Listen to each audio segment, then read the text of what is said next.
You, stop watching my channel right now. Go outside, touch some grass, get some work and a job with a place of employment. I'm sorry, I shouldn't have opened the video with slurs. That's not a good way to start a conversation. My name is Sil Savarino. Nice to meet you. There was a study that I analyzed recently. My friend Joey showed me that apparently in the past 5 years, since 2020, people who spend at least 3 hours on YouTube a day tend to skew at least 10 points in the direction of Trump.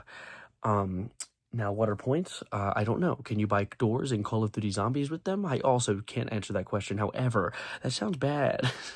It sounds like a bit of a bad thing. I mean, like, the real question is, and at least the question that raises in my head is it YouTube's algorithm making people stupider? Or is it just using social media and numbing your brain as a whole that's making people stupider? And I know, all right, before I'm going to nip it in the bud, some moron in the back row is going to be like, stupider. But my incel Chud Rage says that liking Trump is awesome swag chungus. And, buddy, the adults are talking. If you want to go have those types of conversations, there are meetings at Super Weenie Hut Juniors down the street. However, for those of you that have looked at the news recently or go outside and have friends in the real world, what's all this thing? What's all this? See, I always have appreciated YouTube because it's not a shithole. And I always feel a little sticky, icky, ooey gooey, no good, very bad posting on sites like twitter.com for reasons that I do not even have to explain to you. But I always thought YouTube was all right. Apparently not. Apparently not. I mean, to be fair though, this isn't too much of a surprise. A few weeks ago, I went on an incognito tab to do something with my channel. I think it was just me looking up if my channel appears, like how many letters in my name I have to type before it says Savarino, just to show how relevant I am on the algorithm. But I was doing that, and I saw so many recommended videos where shit like angering liberal Karen compilation number 534. 534! Oh my god, I was gonna say get a job, but that is his job. He gets paid to do that shit, which is even more depressing. There's shit like Charlie Kirk annihilates twink on college campus, which sounds oddly like a porn title, but regardless of all that, what is this? What's all this? What is all that? What happened to the site that I love? What happened to the YouTube that I adore? I get that like politics is polarizing. It keeps people clicking. It keeps people angry. It keeps them interested, which makes them look at your advertisers. But maybe if you turn your site to a shithole, you're only going to find shit in that toilet. There's going to be nothing clean. No little glints of cleanliness, which I like. Cleanliness. I kind of lost the plot with that analogy. But it almost makes me feel bad, like, contributing to this website.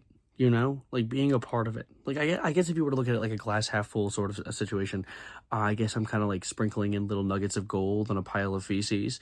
What is it with the poop analogies? Can I get that shit out of my mind? Literally. And it also can't go without saying that data was definitely taken from before Elon went and covered his website in something that isn't feces. Vomit. Sure. Yeah, he threw up all over that website and it looks like shit. Damn it. But I definitely think in the modern day, Twitter takes the #1 top dog status as the most polarizing and dividing website on the internet because it literally profits off of it. It profits rage bait. It profits politics. It just pays you to be an asshole, essentially. So no shit, it's going to cause some extremists to spew out of it like a bunch of shit. Another poop. More poop. Let's just put some more poop in this video, I guess. But yeah, ever since Elon sprayed all of his infertile goo all over the site, it just has not been the same. It sucks. But that's unrelated. I'm going on an Elon tangent in a YouTube video.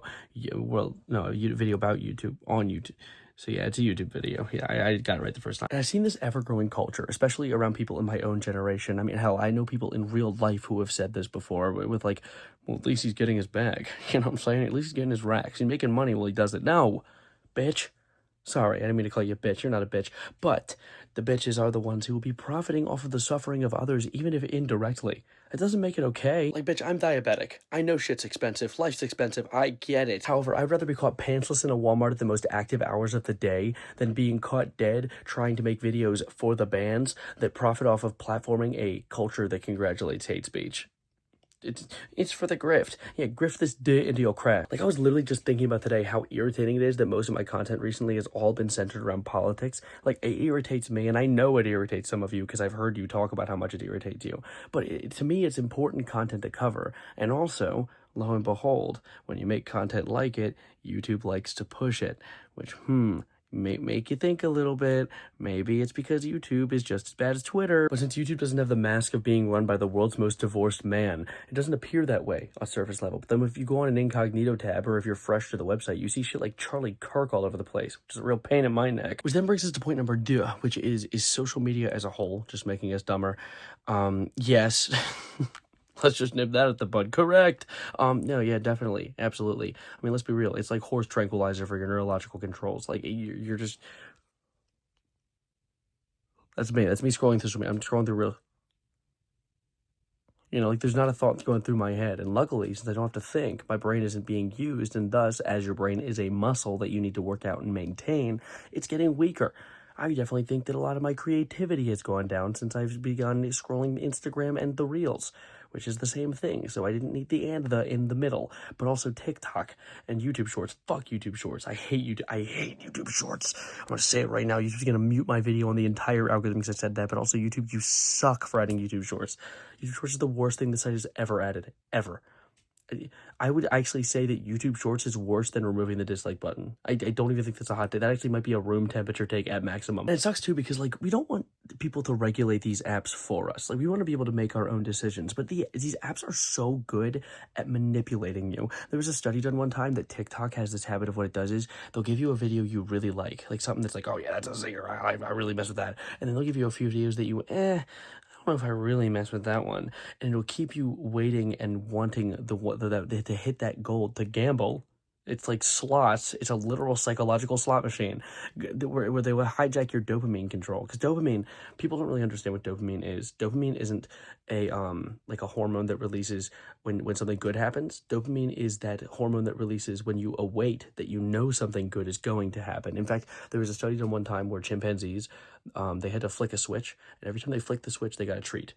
And they noticed that the chimpanzees had a higher spike in dopamine when they flicked the switch and didn't get a treat than when they flicked the switch and did get a treat, because the dopamine is the awaiting of a reward. And so these social media sites know that, they hijack that, they use that, and it gets people every single time. Hence why people are horrendously addicted to social media and only getting dumber because of it. We're getting our brains sucked dry. You heard it here first, folks. Instagram Reels is in fact giving you that nefarious, evil, diabolical head that sucks you dry with no post-nut clarity because the algorithm is forever. Thanks for watching, though. I'm going to get out of here for now. As always, my name is still Savarino, and find a chance to get outside today or tonight or ever. Please, my God.